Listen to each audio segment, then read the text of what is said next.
Greetings. Do what thou wilt shall be the whole of the law. I'm Lexi Eve, and welcome back to a long overdue grade signs and magical gestures video. Today we're covering the grade sign of 4th degree equals 7 square, fire, the goddess Thaum-AEsh-Neith. Let's begin. The description of this sign is very simple.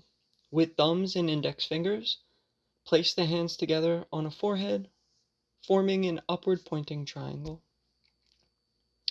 This sign is for the highest grade of the Golden Dawn grades of AA, save for Dominus Liminis, which is a grade listed under the GD grades, but in my opinion functions more as the intermediary between the Golden Dawn and Rosy Cross grades. So it is still GD, but it's not attributed to a Sephiroth, so I say that the Philosophus, the grade sign of fire, is the highest of the GD grades for that reason. Like I said, it is assigned to the Philosophus, who has attained unto Netzach. Netzach, meaning victory, is a triumphant sphere, corresponding with Venus, who is love and whose shadow is lust. Netzach is a fire sphere, along with Gibor and Chakma. But, despite being fire, it is a feminine sphere. So these active and passive polarities are much like its counterpart of Hod, the sign of Aramoth, which I already spoke about. Hod being a masculine sphere, but is assigned to water.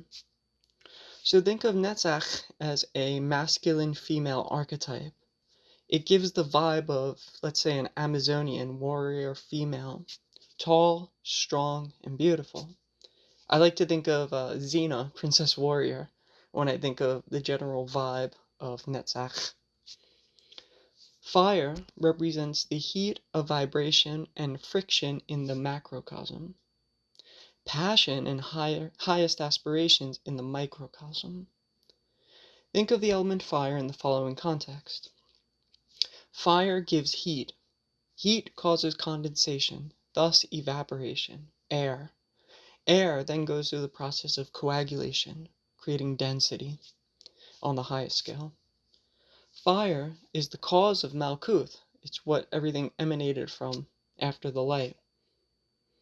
The physical world, and from it, life is created or occurs. Fire is thus a root of life, still present as a seed within all things. Thus, the magician, by the sign of fire, allows calcification to occur. Now, calcification in alchemy is the initial stage of transformation, often represented as a burning or reduction of the substance to its ash-like state. This process symbolically signifies the breaking down of the ego, worldly attachments, and false identity to pave the way for spiritual growth and purification. Next, let's take a quick peek at the description of the figure of Thaum-AEsh-Neith from the Golden Dawn. Quote, Thaum-AEsh-Neith, perfection through fire manifesting on earth. Goddess of the scales, of the balance at the white pillar. Thaum-Ash is mainly in red. Her face and body are natural. She wears a red crown of the south, flanked by 2 feathers in green barred black over a vulture headdress in red and green. Her collar is red and green, and she carries a green ankh and a lotus wand with a red flower and a green stem. Her simple red tunic reaches to the feet, and she stands on black. End quote. The main points of this description indicate Netzach through the pillar of mercy. Red for fire, green for Venus, south for the highest part of the sun at midday, the hottest part of the day. The scales and vulture headdress / feathers indicate Maut, the goddess of the scales. Maut is symbolized by the vulture, a bird of prey, a carrion, and decomposer. The decomposition, to my mind, is reminiscent of what I said about the process of calcification, the dissolving of the ego through fire. Thaum-AEsh-Neith corresponds with path 31, Shin, in Liber 777. Shin also corresponds with fire, and by the shape of the letter is associated with triplicity. The symbol for fire is an upward pointing triangle. Fire, again, being the highest of the 4 elements, is the root of the others, coincidentally, the means of transmutating the lower into the higher. I think there's also an aspect of thou 1 and 3, thou 3 and 1. Even though that's talking about the supernal triad, things still emanate from fire, so there is that triplicity at play. The name itself is interesting. And this is just my speculation. I don't have too much evidence to back this up. This is just my preponderances, so take it with a grain of salt. Thaum could possibly be an abbreviation for thaumaturgy, the art of using occult powers to effect a change in the world. Ash is an English transliteration of Aleph Shin, ash, in Hebrew meaning fire, and Neith, the Egyptian goddess of war and hunting, among other things. The name Thaum-AEsh-Neith could then be understood as a glyph of using the powers of fire for the cause of changing oneself through the great work.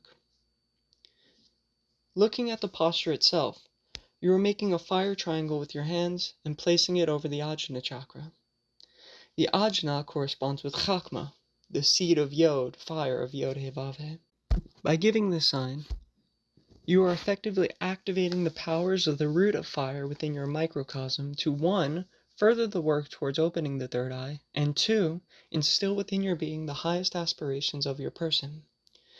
Note that this grade sign is used for the Philosophus in Netzach, and they are 1 grade below Tiferet, where they will be working solely upon the attainment of the knowledge and conversation with the Holy Guardian Angel. So far as opening the eye, this process, in my opinion, almost happens automatically when using the sign, and will develop gradually over many months and years along with your daily practices. The only other insight I can offer is that you do your best to embody the powers of fire when using the sign. I gave a short little description above, but if you've worked with the element of fire enough, you know the general feel that I'm talking about that should be invoked when using the sign. And I do have a video on this channel about the 4 elements, if that helps you get a better idea of what the element of fire is all about. Love is the law, love under will. I'll catch you on the next one.